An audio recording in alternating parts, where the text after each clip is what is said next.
Отбасы әр адам үшін өте бағалы, құнды сөз.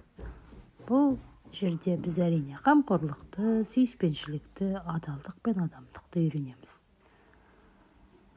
Отбасында ата-анамыз, ата-әжелеріміз, бауырларымыз және өзіміз тұрамыз. Өмірдің өзі өзен іспеттес ағып жатыр. Біз де бұл өзеннің бір бөлшегіміз.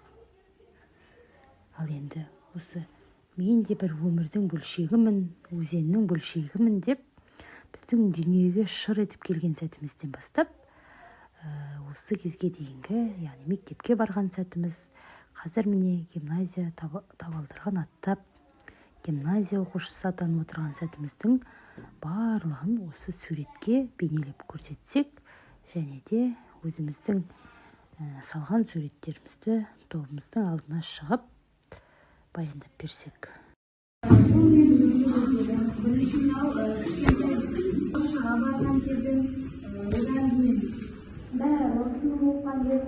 Қазіргі сабақ оқып, білім алып жатқан кезім. Бұл мен балабақша кезім, бұл мен 3 класс, бұл мен 10 класс, 7 классқа гимназияға барған және жаңа достарым. Bir күні бір отбасыда 3 ағайынды қыз өмір сүрді. Оның ең үлкені өзінен кейінгі сіңлілеріне жауапты болған.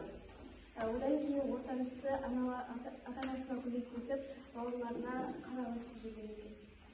Ал кенжесі анасына тамақ дайындауға, үстел дайындауға көмектесті.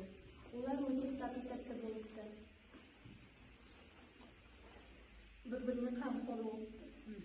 Олар бір-бірлерін жақсы көріп жүрді. Олар өте тату сіңлілер болған. Олар ата-анасын мерейін арттыру үшін сабақтарын өте жақсы оқытты. Олар өте еңбекқор болған. Олар өте ақылды және талпынышты болған. Олар отбасылық саяхатқа шықты. Және сол саяхатта олар көп нәрсе білді. Отбасыда бәрі-біріне қамқор болған. Олар басқа күн болған. Ал енді біздерде балалар, біздің отбасы сияқты бір-бірімізге қамқорлық еткен, яғни біздер осы тұрған балалар неміз балалар, отбасының мүшесіміз, бір-бірімізге деген сыйластығымыз жоғары болу керек, қамқорлығымыз жоғары болу керек. Рахмет, көп бізбекті әңгімелеріміз өте келеді.